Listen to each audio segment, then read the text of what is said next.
प्रिय बच्चों, सुप्रभातम। मैं सुधींद्र मिश्रा आज आप सभी लोगों को क्लास 9th हिंदी साहित्य काव्य पाठ 1 जिसका शीर्षक है साखी नामक पाठ पढ़ाने जा रहा हूँ, जिसके रचयिता श्री कबीरदास जी हैं। तो बच्चों, सर्वप्रथम इस पाठ को पढ़ने से पहले कबीरदास जी के जीवन के बारे में जान लेना अति आवश्यक है। देखिए बच्चों, संत कबीर सूफी संत थे और निर्गुण भक्ति शाखा के कवि थे। ऐसे निर्गुण भक्ति शाखा के कवि जो कि ज्ञानमार्गी उत्कृष्ट कवि थे। इनका जन्म सन 1399 ईस्वी में काशी में हुआ था। कहा जाता है कि इनका पालन पोषण नीमा और नीरू नाम के जुलाहा दंपति ने किया था। इनकी पत्नी का नाम लोई था तथा इनके 2 संतानें थीं, जिनका नाम कमाल व कमाली था। कमाल पुत्र था और कमाली पुत्री थी।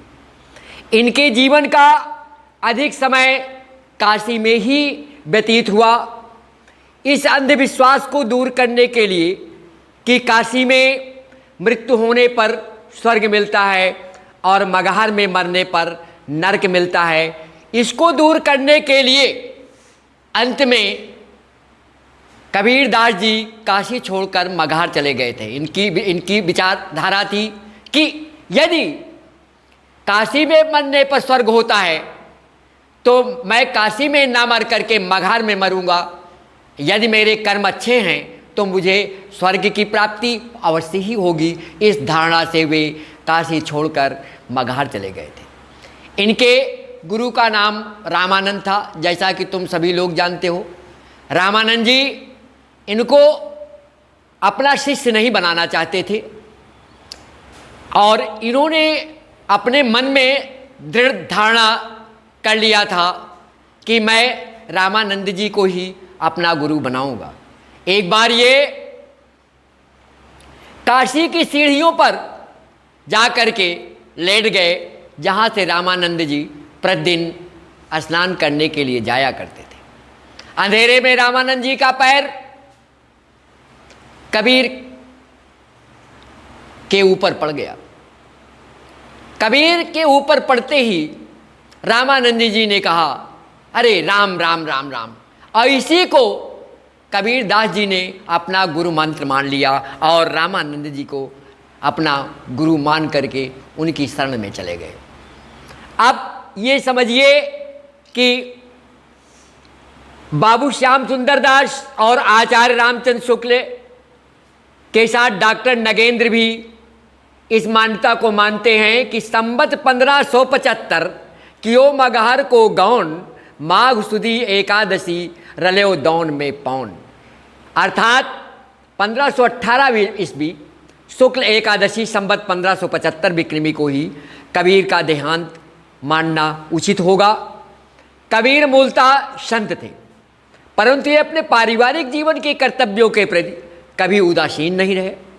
बड़े होने पर इन्होंने जुलाहे का ही धंधा अपनाया, चूँकि इनके माता पिता जुलाहे थे और जो इनका अपना पैतृक व्यवसाय था उसी को ही इन्होंने किया। अपने व्यवसाय संबंधित चरखा, ताना बाना, भरनी पूनी आदि का इन्होंने अपने काव्य में प्रतीकों के रूप में प्रयोग किया है।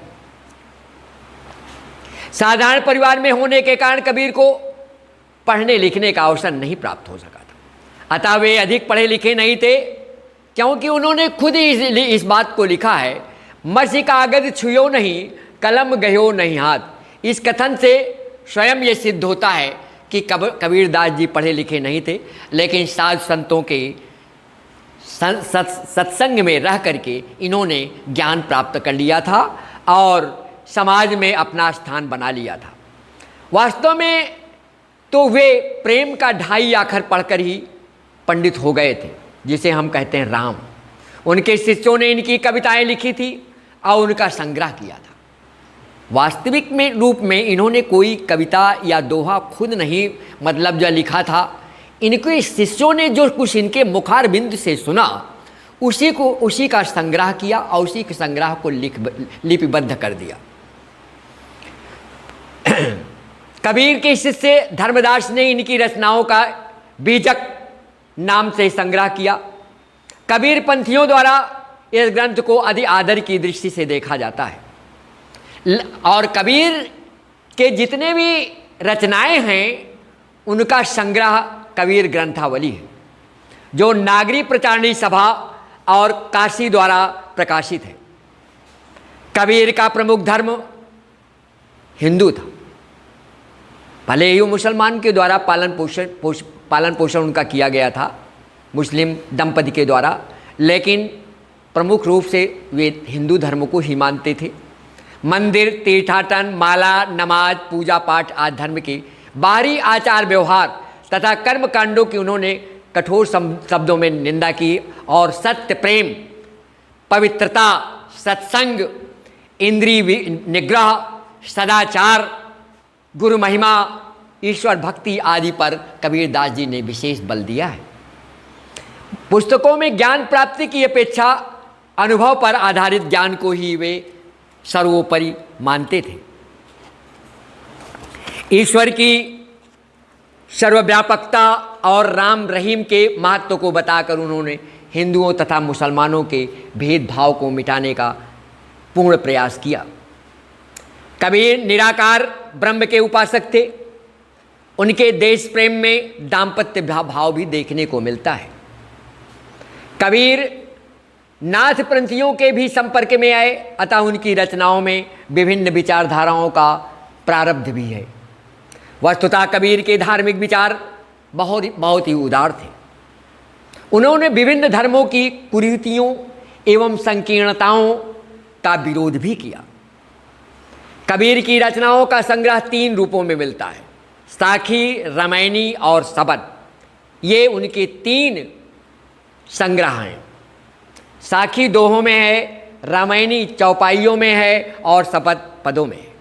साखी और रामायणी मुक्तक तथा शबद गीत काव्य के अंतर्गत आते हैं। उनकी वाणी इनके हृदय की स्वाभाविक रूप से प्रभावित हुई है। इसमें इनकी अनुभूति की तीव्रता है। कबीर काव्य शास्त्र के ज्ञाता नहीं थे, अतः उनके काव्य में अलंकार, गुण, रस आदि का अभाव दिखाई पड़ता है, क्योंकि ये अलंकृत शब्दों का प्रयोग बहुत कम ही किए थे। रूपक एवं प्रतीक हिंदी साहित्य से में प्रसिद्ध हैं। उनके काव्य में उपमा, उत्प्रेक्षा, अन्योक्ति, लोकोक्ति, विभावना आदि अलंकार सर्वत्र दिखाई देते हैं। कबीर की शैली में उपदेशात्मकता के दर्शन होते हैं। इनकी भाषा सरल, सहज और व्यवहारिक है और सधुक्कड़ी भाषा का अधिक मिश्रण है।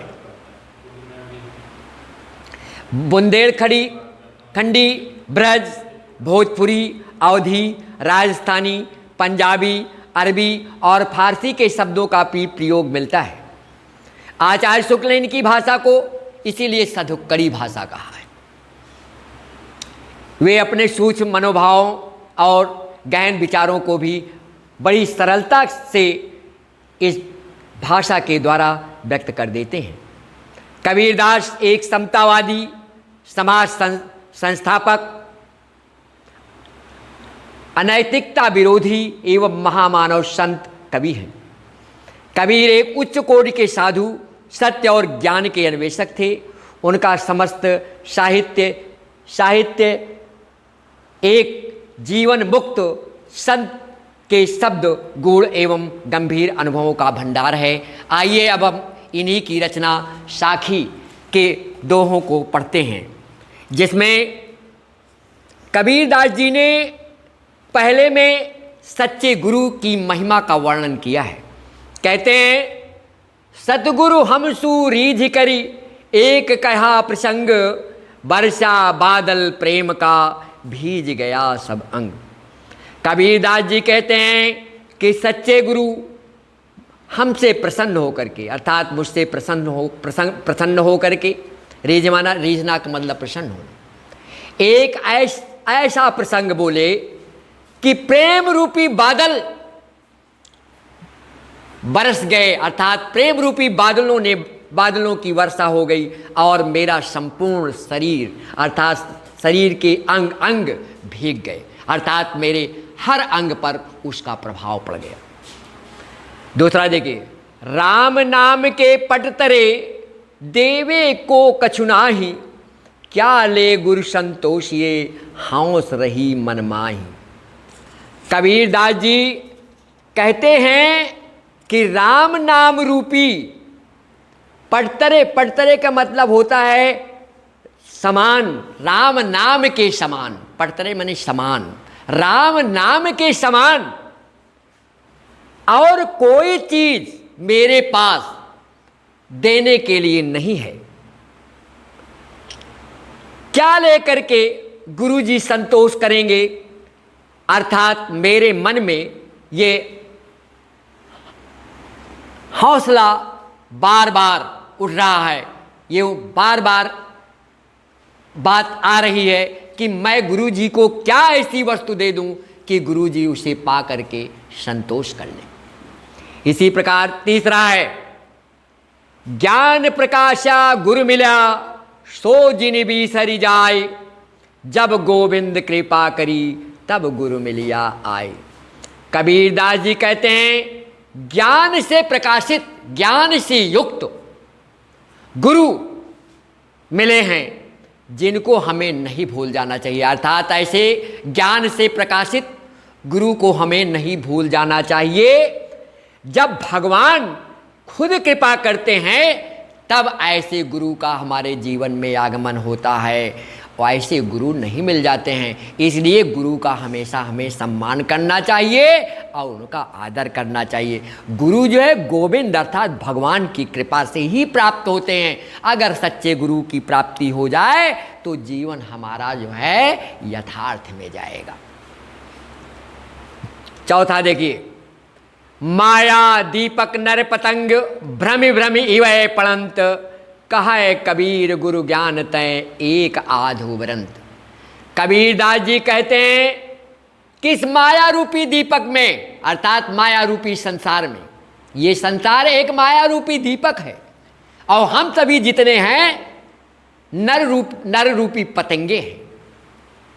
हम सभी मानव पतंगे के समान हैं जो भ्रमवश आ करके इनमें गिर पड़ते हैं, अर्थात जिस प्रकार से पतंगा जलते हुए दीपक में आकर के गिर पड़ता है, उसी प्रकार से हम मानव माया रूपी दीपक की ज्वाला में जाकर के गिर पड़ते हैं। और इसी को कबीरदास जी कहते हैं कि कोई एक बिरला गुरु, जिसको गुरु का ज्ञान प्राप्त हो जाता है, ऐसा बिरला व्यक्ति ही इस माया के जंजाल से, माया के जाल से बच पाता है। और सब जितने भी मानव हैं सब इस माया रूपी दीपक में जा करके गिर पड़ते हैं और अपना संपूर्ण जीवन नष्ट कर देते हैं। इसी प्रकार से 5वें श्लोक में कहते हैं कबीरदास जी, जब मैं था तब गुरु नहीं, अब गुरु है मैं नाही, प्रेम गली अति सांकरी तामे दोन समाए।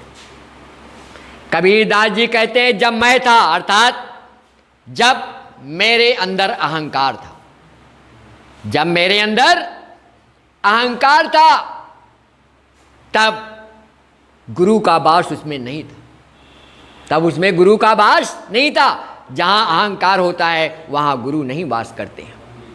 अब गुरु जी हैं, हम नाय, अर्थात जब अहंकार दूर हो गया तब गुरु जी आ गए हैं।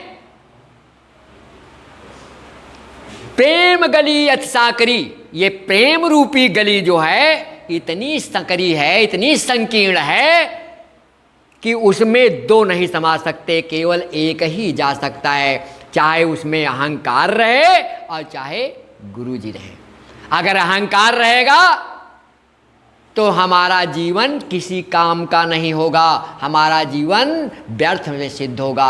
यदि गुरु में समा जाएंगे तो हमारा जीवन बन जाएगा। तो आप समझिए, छठा है भगति भजन हरि नाव है, दूजा दुख अपार, मनसा वाचा कर्मणा कबीरा सुमिरन सार।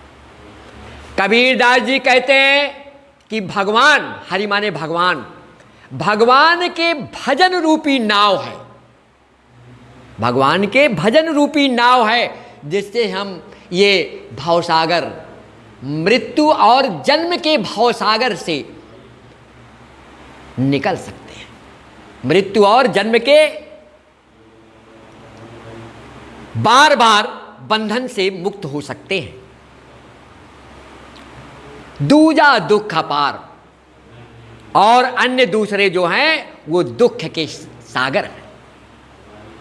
मन, वाणी और कर्म, कबीरदास जी कहते हैं मन, कर्म और वाणी से जो इसका सुमिरन कर लेता है, याद कर लेता है, इन तत्वों को याद कर लेता है, वो इस भवसागर से पार हो जाता है, फिर उसे दुख नहीं उठाना पड़ता है।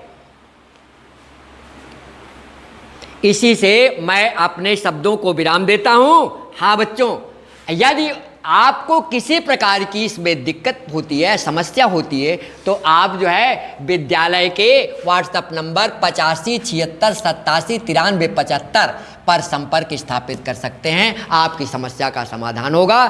Thank you to all of you.